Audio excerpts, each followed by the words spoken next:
and welcome to the program. This is Vivica Williams and you're watching Head to Head. Today we're talking about gas pipelines in Turkey and their implications for Ukraine. On June 19th, Turkey will open its Trans-Anatolian or TANAP pipeline, which will connect Azerbaijani gas to Europe. But there's one other pipeline that goes through Turkey that is of more concern. So joining us in the studio today to discuss what these mean for Ukraine is Andrii Chubyk, Executive Director for the Center for Global Studies, Strategy 21. Andrii, thank you so much for joining us today. Hello, and thanks for inviting me.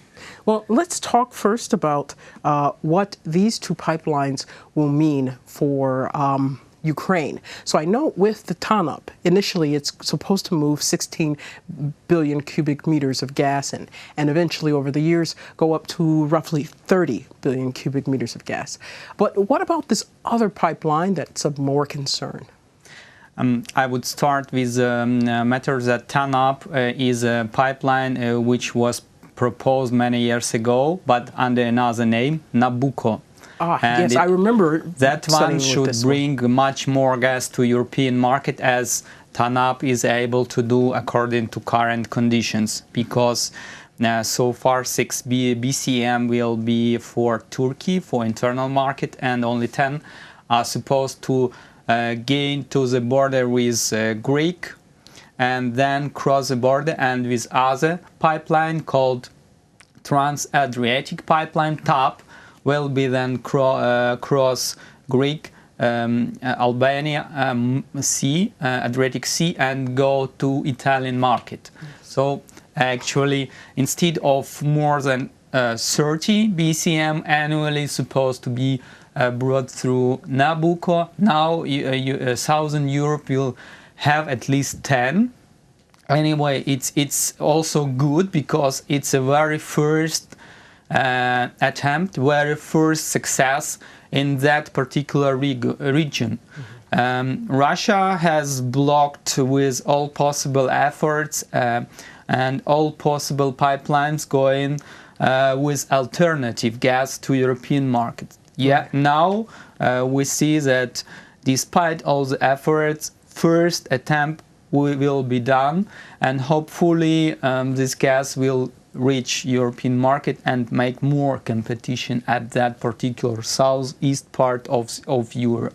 So I do remember at the time when the Nabucco pipeline was struggling to, the feasibility studies passed, all of this passed. So instead of this, we have the TANAP. Now I know initially it's supposed to be 19 BCMs, but there's the idea that it's going to go as high as 31 BCMs. What's the plan for that?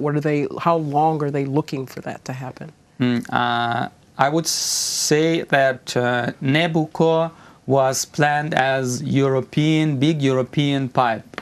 Now TANAP, it's much smaller, and stakeholders there are Potash, Sokar, Azerbaijani, and BP, British Petroleum. So far, companies which have not so much to European market. But anyway, they are gonna to increase capacity, and hopefully in some period, I would say 5-6 years, as they will see that current pipeline is doing well and brings benefits, financial revenues, and so on. They will then start second stage, and with help of more pumping station will increase capacity. But at that regard, European Union, Brussels should do a lot of work to ensure security of supply, because Russia is very active also in Caucasus region, and still blocks possibility for other Asian countries, first of all for Turkmenistan, to go towards Europe with own gas. Right. And there is quite simple work to be done. Just to cross Caspian Sea, it's less than 200 kilometers. And that issue right now is highly politicized, with big concerns what regards security and so on.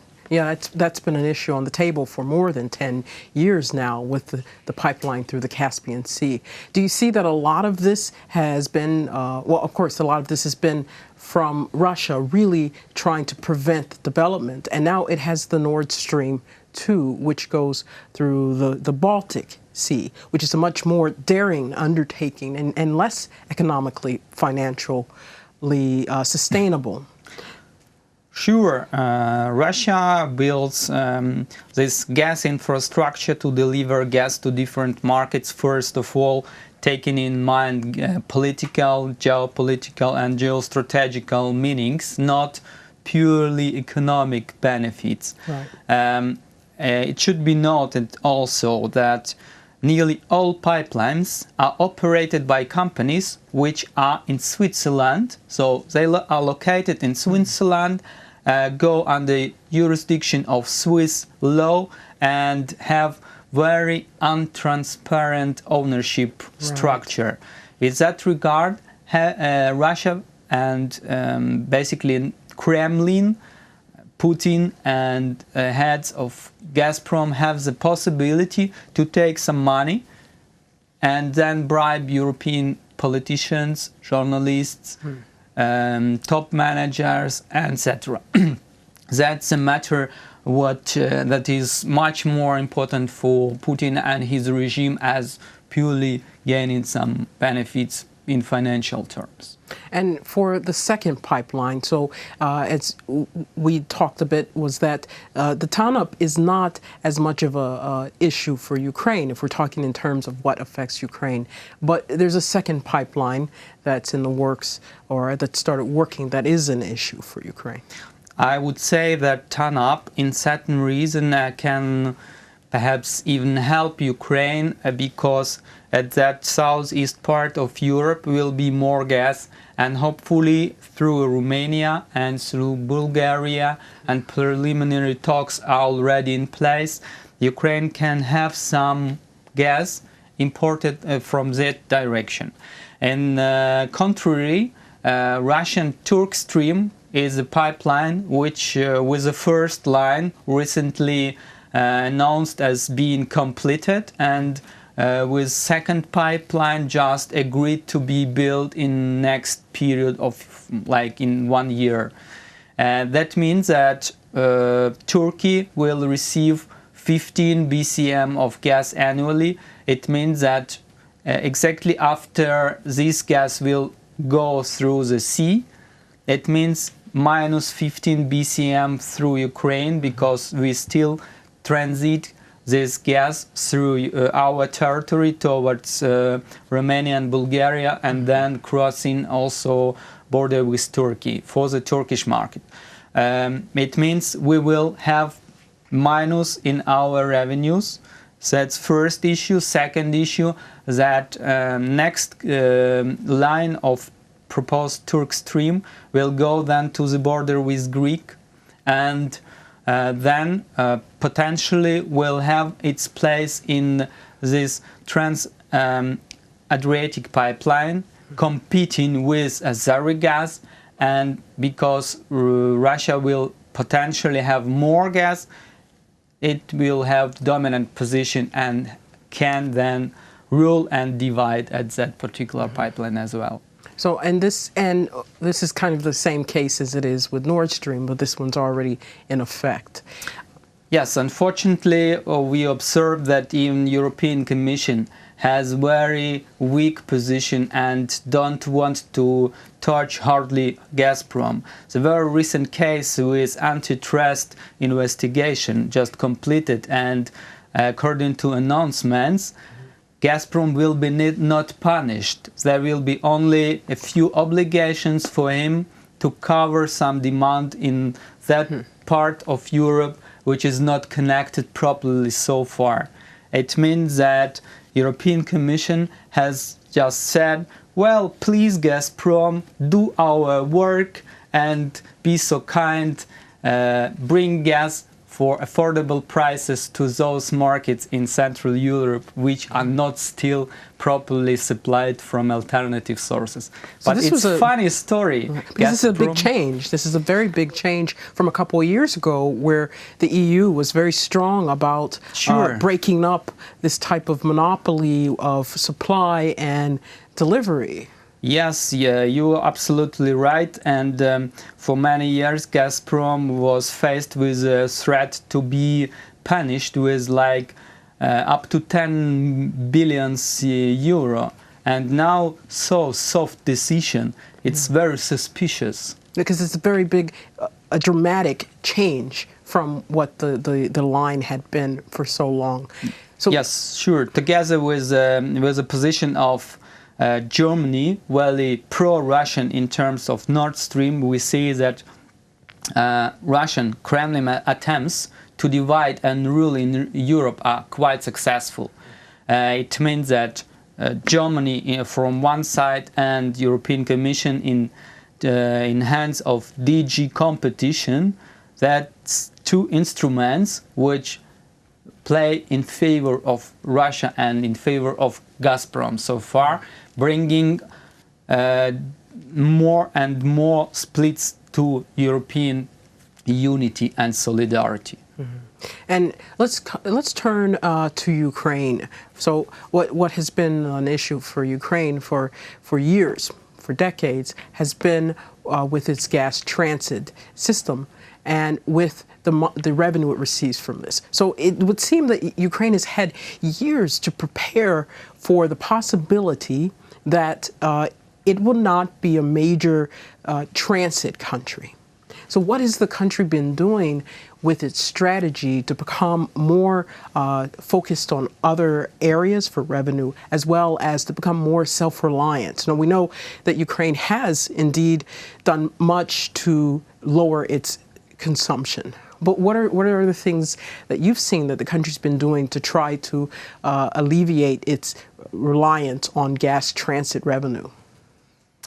Right now, we have to underline that due to constant work on quality of services in terms of transit, Ukraine managed to do this job very well through a lot of years without any big troubles. Given the sad, Ukraine is the best option in economic terms to transit Russian gas to European market.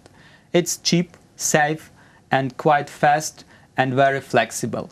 That particular issues are not typical for bypass pipeline, especially going through sea. Through Black Sea, through Baltic Sea, right. Because they are working in very typical mode. Just pressure, certain amount of gas at the entrance, and that's at the exit. That's all. They cannot do flexible job as we observed through recent 3 years, especially in winter period, because coming some cold days, then Europe increase respective demand. And Ukraine has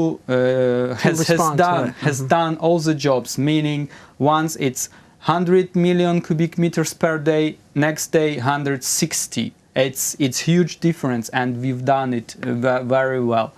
In that regard, for sure, we understand that in geopolitical terms, we cannot compete just saying we are good in transit terms, in security, being safe, right, and so on.